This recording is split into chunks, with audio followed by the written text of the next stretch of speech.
ദേശീയ പണിമുടക്ക് ദിനം ഏറ്റുമാനൂരിലും പൂർണ്ണമായിരുന്നു. പൊതുഗതാഗത സംവിധാനങ്ങൾ നിരത്തിലിറങ്ങിയില്ല. കടകമ്പോളങ്ങൾ ഭൂരിഭാഗവും അടഞ്ഞ നിലയിലായിരുന്നു. പണിമുടക്കിന്റെ ഭാഗമായി ഏറ്റുമാനൂരിൽ ട്രേഡ് യൂണിയനുകളുടെ ആഭിമുഖ്യത്തിൽ പ്രകടനം നടത്തി.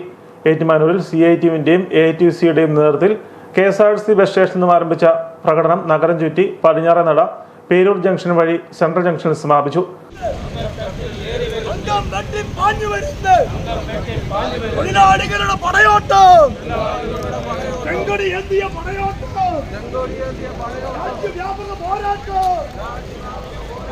തുടർന്ന് നടന്ന യോഗം CITU ജില്ലാ vice president advocate V Jayaprakash ഉദ്ഘാടനം ചെയ്തു. തൊഴിലെടുക്കുന്ന എല്ലാ മനുഷ്യരുടെയും ജീവിത പ്രശ്നങ്ങൾക്കുള്ള പ്രക്ഷോഭമാണ് നാം ഇവർക്ക് ഏറ്റവും പ്രധാനപ്പെട്ട പ്രശ്നം.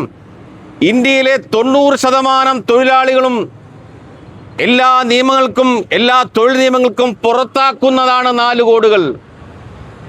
4 കോഡുകൾ നടപ്പാക്കിയതോടുകൂടി അധ്വാനിക്കുന്ന 90% പേരും എല്ലാ സംരക്ഷണ കവചങ്ങൾക്കും പുറത്താകുകയാണ്.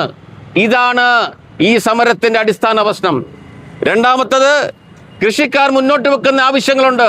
ആ ആവശ്യങ്ങൾ വിലയ്ക്കും വിളയ്ക്കും വിപണിക്കും കർഷകന് അവകാശമുണ്ടെന്നുള്ള പ്രഖ്യാപനത്തിനുള്ള ഐതിഹാസികമായ പോരാട്ടത്തിൽ നേടിയെടുത്ത അവകാശങ്ങൾ പോലും നിഷേധിക്കുന്നതിനായിട്ടുള്ള സമരമാണിത്. രാജ്യത്തിന്റെ പൊതുമുതൽ വിൽക്കുന്നതിനായിട്ടുള്ള സമരമാണിത്. CITU നേതാവ് KV പുരുഷൻ അധ്യക്ഷനായിരുന്നു.